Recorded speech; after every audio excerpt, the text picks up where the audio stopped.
रखना जो सिलेबस, हाँ 100 में।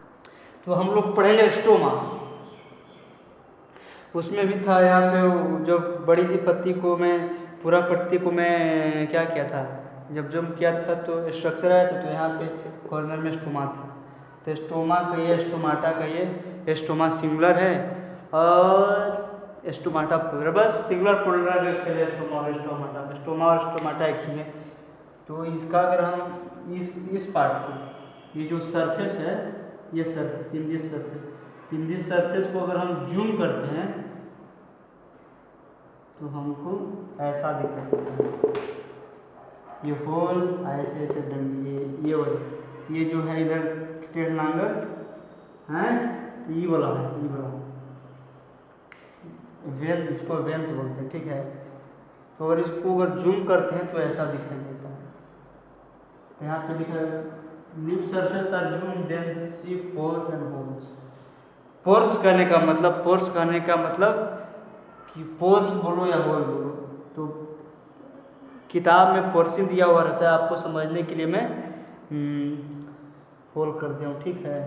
तो अगर हम लीफ का सरफेस का अगर हम अति करते हैं तो वो होल दिखाई देता है, पोर्स दिखाई देता है, ठीक है। और कुछ काम नहीं है, बस इसका इतना ही काम है। मैं और इस पर डिस्कस करता हूँ स्टोमा पर, ठीक है, स्टोमाटा पर, ठीक है, कि इसका काम क्या होता है, इस पोर्स का क्या है, इसका बहुत ही रोल है, ठीक है। तब हम लोग समझेंगे कि इसका मतलब क्या होता है, जो ये पोर है, जो बिल है, इसका मतलब क्या होता है। तो ये जो बिल है गैस को एक्सचेंज करने का काम करता है, ठीक है। इसको सिंपल भाषा में कह सकते हैं कि गैस को अंदर लाता है, बाहर ले जाता है, अंदर लाता है, बाहर ले जाता है, बस इसका काम ही है। तो उसी का मैं लिखा हूँ, stomata is the most role of exchange between leaf and atmosphere is essential for the production. तो CO2 आपको तो पता है कि फोटोसिंथेसिस करने के लिए CO2 को होना अति इम्पोर्टेंट है। तो अगर CO2 फोटोसिंथेसिस करना है तो CO2 को होना जरूरी है। तो CO2 इसी पोर्स के अंदर जाता है, ठीक है। ये तो होगी बात। ये क्लोज स्टोमाटा है और ये ओपन स्टोमाटा है। तो आपको मन में प्रश्न होगा कि कब ओपन होता है, कब क्लोज होता है स्टोमाटा है। तो ओपन होगा तो क्या होगा, क्लोज होगा तो क्या होगा, सब पे मैं डिस्कस करूंगा, ठीक है। तो जब फोटोसिंथेसिस का काम चलता रहता है तो स्टोमाटा क्या होता है, ओपन होता है। क्या मैं बोला, जब फोटोसिंथेसिस का काम चलते रहता है तो स्टोमाटा ओपन होता है। तो कैसे ओपन होता है, क्या उसको वो चाबी से खोलता है, नहीं, ये गलत बात। वो जब वाटर रहेगा स्टोमाटा अपने आप ओपन हो जाएगा, वाटर नहीं रहेगा स्टोमाटा अपने आप ऑटोमेटिकली ओपन क्लोज होते रहता है। तो मैं बताया कि स्टोमाटा ओपन होता है जब फोटोसिंथेसिस। अगर स्टोमाटा क्लोज है तो हम लोग समझेंगे कि फोटोसिंथेसिस उसके अंदर नहीं हो रहा है। तो कब नहीं होता है, कैसे नहीं होता है, मैं डिस्कस कर लूँगा, ठीक है भाई। तो ये डायग्राम को, इसको और इसको उतार लें, साथ में डायग्राम बना। इसका स्ट्रेट लाइन, ये स्ट्रेट होता है, STRIGHT, इसका स्ट्रेट होता है डायग्राम, इसका कर्व होता है, ठीक है, इसका कर्व CURV, ठीक है। तो इसको वीडियो को पॉज करके उतार लेना, ठीक है। तो हम लोग अब छोटा सा पॉइंट जानेंगे कि कब बंद होता है, कब ओपन होता है। तो मैं तो बता दिया, लेकिन उसका मैं थोड़ा सा पॉइंट बता दिया। तो हाँ भाई, अगर बोर्ड के एग्जाम में अगर बैठते हो तो जो मैं पॉइंट वाइज जो लिखता हूँ वैसे बोर्ड में लिखना है। तो उससे क्या बेनिफिट होता है कि 5 नंबर का सवाल आता है, 10 नंबर का सवाल आता है, 10 में 10 मार्क्स ऑब्टेन होते हैं, ठीक है। अगर मान लीजिए लेंदी अगर स्टोरी इसे लिख दिए हैं, राम हुआ मनोहर वाला, तो भाई 10 नंबर का है तो 4 नंबर देगा। और पॉइंट वाइज करके लिखेंगे तो 10 में 10 नंबर देगा। ठीक है भाई, जोश लेवल कम मत होने देना, जोश लेवल डाउन मत होने देना। तो ये उसका लिख दिया हूँ कि जब अगर स्टोमाटा के अंदर पानी जाता है तो स्टोमाटा ओपन हो जाता है। अरे अगर स्टोमाटा से अगर पानी बाहर निकल जाता है तो स्टोमाटा क्लोज होता है, बस। और लास्ट हम लोग का टॉपिक है जाइलम एंड फ्लोएम, जो कि हम लोग क्लास 9th में पढ़े हुए हैं। तो फिर से एक बार रिवाइज कर लेते हैं। ठीक है, तो लास्ट टॉपिक है जाइलम एंड फ्लोएम। ठीक है, अच्छा, तो हम लोग जानेंगे जाइलम एंड फ्लोएम।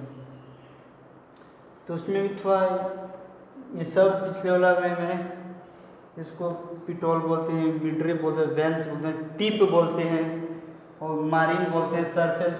सरफेस जो बताया था उसको मारीन बोलते हैं, या इसको लेमिना बोलते हैं यहाँ पे होता है। और ये जो दड़ी होता है उसको वेंस बोलते हैं। तो यहाँ पे इस पार्ट को, मतलब लीफ का इस पार्ट को मैं जूम किया, ये जूमिंग पार्ट है, जूमिंग पार्ट है, जूमिंग पार्ट। अरे इतना को मैं जूम किया तो इस टाइप का हमें फिगर आएगा। ठीक है, अगर माइक्रोस्कोप में जाकर देखिएगा तो इस तरह का फिगर आएगा। कि ताकि मैं इस फिगर के बारे में इस सब को डॉटेड ये सबको मैं कुछ देर ही पहले मैं इसको डिस्कस किया, तो इस पर ज़्यादा टाइम वेस्ट नहीं करेंगे। बस हमारा फोकस रहेगा ट्यूब जैसा। तो पहला बोलते हैं जाइलम एंड चलका फ्लोएम, और इसको जो ये जो पूरा का नाम है इसको वस्कुलर बंडल बोलते हैं। इस ट्यूब का नाम है वस्कुलर बंडल। ठीक है, इस ट्यूब का नाम वस्कुलर बंडल। और चलिए मैं एक और लेता हूँ कटा सा। अब हम लोग जानेंगे कि जाइलम फ्लोएम का मेन रोल क्या है। तो ये डायग्राम जो है कि किसी वृक्ष का कटा हुआ भाग है, कटा हुआ पार्ट है। तो इसी को जो ये जो मिड वाला है इसको जाइलम कहते हैं, और जो साइड से जो ग्लो कर रहा है उसको फ्लोएम बोलते हैं।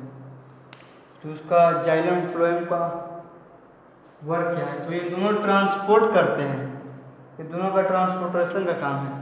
लेकिन एक का ग्लूकोज का ट्रांसपोर्टेशन है और एक का वाटर का ट्रांसपोर्टेशन है। तो चलिए हम लोग जानते हैं किसका कौन।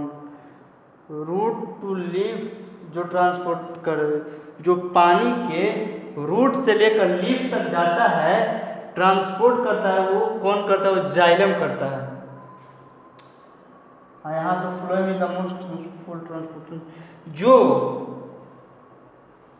जो लीफ तक तो पानी ले गया, लीफ में वाटर और CO2 का फोटोसिंथेसिस होता है, वहाँ जो ग्लूकोज का फॉर्मेशन होता है, वो ग्लूकोज का फॉर्मेशन का ट्रांसपोर्ट करने का काम करता है फ्लोएम। तो ये दोनों ट्रांसपोर्टेशन का काम करते हैं। जाइलम वाटर ट्रांसपोर्ट का काम करता है और फ्लोएम ग्लूकोज का ट्रांसपोर्ट का काम करता है। ठीक है, तो ये दोनों रिस्पॉन्सिबल है किसके लिए, ट्रांसपोर्ट के लिए।